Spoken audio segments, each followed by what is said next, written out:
and does damage with his nukes, they're going to really have to sit back in the lane. Yeah, that's true. Now that you speak of it, and as I said, that Bombardier needs farm. That I actually came to think, what core items does Bombardier actually need? Like, there's nothing that particularly stands out that he wouldn't. As we have a As gank he coming in as mid, Andromeda roaming from the bottom with a nice Comet and some really incredible burst damage coming out. There's nothing he can do. Bombardier is kind of like Chipper. It's neither, you know, whatever you want to get on him is okay, but he really needs a Staff of the Master in my opinion. Last game, who was it? I believe it was No Tail who played him, and he didn't go for it. He went for he really likes a Tablet of Command and the Gnome's Wisdom. So he went for those, but in my opinion, he's played like Chipper, and you get a Staff of the Master, and it really boosts the damage on his ultimate. Yeah, it's pretty incredible the amount of damage that they can put out. I really like what OK Gaming are doing. They're really putting pressure on that Soulseer, and we all know like the way to deal with a Soulseer is to constantly gank him. I mean, oh, poor Trixie gets caught down bottom by the sticky bomb and goes down. Well coordinated gank, but coming back to Soulseer here, um, you know, the way to deal with a Soulseer is actually that you just constantly try to gank him, and you know, slowing down his farm. You're not gonna stop a Soulseer from farming, but you can do your As we best actually have a gank to. coming in mid with Hammerstorm roaming from the top. He puts out a hammer onto Pebbles, but not enough follow-up, and like we said, Soulsteel is too low of a level to actually put out enough damage with his nukes, so I guess maybe a little bit too early on his roam. He's only actually level 1, so I'm not sure Hammer. They're letting bot on the Witchslayer get the solo farm against Hellbringer, which isn't bad. Of course, Witchslayer is really, really effective once he gets level 6, especially if he gets it before anyone else. He can really roll middle with his ultimate and just entirely change the game, so it's actually nice that they're giving him the levels. Hammerstorm is very effective even at level 1 with his hammer throw. Yeah, true, but it seems that a lot of action this time is focused around the mid lane. That both teams try to roam around, and yeah, and that Hammerstorm. Is he gonna go down? It's gonna be pretty tough though. I think he's gonna go out there pretty fine. Yeah, he gets out. But Hammerstorm, you know, then Sven in Dota, he was mostly played as a roamer, as a level 1 roamer, just simply because I don't know what the Stormbolt is. It called the Stormbolt? I don't know. Is really Yeah, effective even yes. at level 1.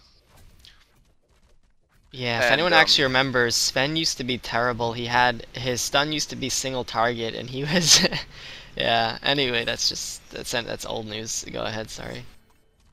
Yeah, no, but he's a really effective roamer, and that's really just a really nice versatile lineup that MSI have picked. Like they could have done the Glaciers Soulseer lane, which is fairly common, which epically failed, but you know, which is fairly common. Then you have Hammerstorm roaming. You could run Hammerstorm in the trial lane. So many options that they had, and it's gonna be interesting if it pays out in the long run. I mean, nothing is decided. 3 kill disadvantage. Action in mid once again. They're going on to Soulstealer, who's turned around, popped some bottle charges and some nice demon hands. Gonna take out Bombardier. They got a little bit too aggressive, and he made them pay. Pebble's gonna get away. Glacius has no mana to really do anything. A Chuck coming out for some minor harass. Nothing else gonna happen. Actually, at the bottom, Andromeda doing a very nice job in roaming all game. Must have been put out a nice stun onto Slither, being played by Trixie, and took him out. Flint Beast we're gonna have to run back to base. Got down pretty low over there, so looks like Trixie tried to make him pay perhaps when right before he went down, but just couldn't do it.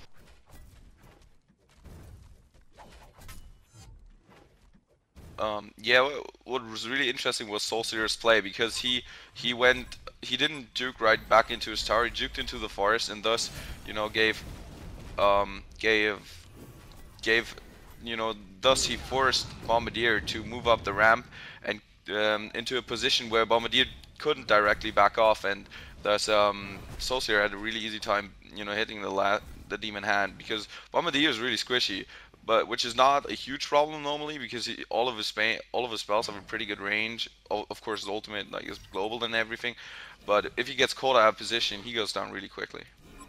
Yeah, some nice counter warding coming out on bottom from Online Kingdom. It's actually going to put Trixie in a really bad position. He's already had a tough enough time managing the lane, but not knowing when they're coming at him, he's really gonna have to be passive, and it's showing. He's now sitting at 15 and 2, while Black is actually at 22 and 15, so not horrible, but right now he's gonna really have to sit back until some wards go up, not able to do anything unless he knows for sure where Andromeda is at any given time.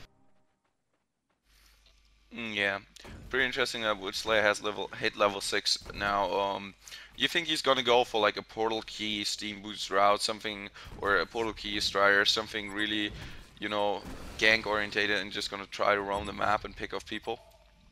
Yeah, I would imagine he's gonna go for Steam Boots and Portal Key. The thing is that if you ever get Portal Key on a particular hero, you always want to get Steam Boots because you know the Portal Key gives you your mobility, and you want stats to be able to sustain. You know, let's say you need mana or you need some additional, you know, strength or something. It's always better to get Steam Boots as opposed to Striders or Phase Boots, in my opinion. If you get a Portal Key for that reason, you don't need the mobility that those items give you.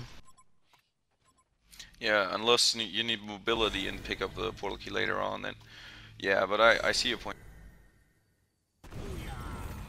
Action in mid, a hammer throw coming out onto Pebbles. Is he going to get away? Yeah, there is no Demon Hand left from Soulstealer. It's on cooldown, and he's going to get away with just a little bit of life. Action at top lane. A stun coming out onto Hellbringer, and Slither ported to the top lane, and they take him out. So very nice job. Wishslayer not actually needing to use his ultimate, so that's definitely very well done over there. He's going to be able to use that once Hellbringer gets back into the lane or at some other point. So pretty even action going back and forth, and it's actually showing the experience. There's only about a 300 experience difference. The gold being on Online Kingdom's side, they have those extra 2 hero kills. So, but some very nice action coming around. You know, some nice roaming, and it's nice to see. It's not your typical tri-lane that we were originally expecting. So, it definitely makes for a good game. Some early items coming out. I don't know if we have anything yet. Wow, a big push coming from Slither at top. Those wards do an incredible amount of damage. People. Not always do you see it skilled, but Trixie has always done the wards on Slither, at least recently, and it's definitely, you see right there, taking the tower down to below half health. It is. Honestly, if I had to vote for the best skill in the game, I would vote for the wards. They are so good. They're so incredibly good. You can use them effectively for pushing. They are also a very safe way of pushing because you can just put them down, just move out, and you're in no danger at all. Then you can use them for vision. They cancel Striders, they cancel Blink Daggers. They're just so incredibly good. They give you map, you know, vision and everything. They're just so good. And I whenever a Slither, you know, doesn't skill words, you know, a little something dies in my heart and I start crying. Yeah, I don't cry. I mean, it's tears of laughter because I'm laughing at the player. Anyway, Hellbringer coming in, a nice ultimate coming out, and burst damage onto Wishler. He's gonna pop his ultimate and gonna take Pebbles down before he gets killed in return. So I think a 1-for-1 exchange. He's happy with that, given the amount. You know, it was a 4v2, and so they're gonna make it back just fine. So, some nice ports in, some nice play. Soulstealer going to come in with a haste rune. Is he going to kill him? I don't believe he has enough. Actually, the tower is down. And there is the sticky bomb onto Soulstealer, who's going to turn around onto Bombardier. And the oh yeah, it's going to go for max damage. I don't believe he's going to survive this. Yeah, and ultimate coming out from Bombardier. He's going to get taken out. So a little bit over aggressive. And Bombardier made him pay. Just the amount of burst he has right there. You just saw him go from full health to nothing, pretty much. So some nice play all around. Let's see, actually, gonna take a quick look at the creep score. We have a 31 and 11 creep score on MSI bot, who's sitting at just about 200 gold per minute. No Tail on Soulstealer is 51 and 13 and just about 280 gold per minute. Nova on Glacius, well, you know, he's Glacius. He's actually at about 100 gold per minute. Trixie on Slither, not doing as well as you usually expect him to. He did have a hard time at bottom lane with a lot of roaming from Andromeda. Sitting at 32 and 2 creep score and 215 gold per minute. Fresh Pro on to Hammerstorm has been roaming a lot. He hasn't actually, wow, he's 0, 0, and 0. So despite his roam, I guess you could say he was harassing as well. So maybe it's not, you know, not like wow, but he's at about 100 gold per minute, and he's been, you know, he hasn't yet participated in a kill. While on the other side we have Magix on Pebbles is at 32, 33 and 9 at about 200 gold per minute. Overpow on Bombardier is at 200 gold per minute, 17 and 2 creep score, but with 3 hero kills that makes up for it. Nice job by Semiju. Like I said, he's been roaming a lot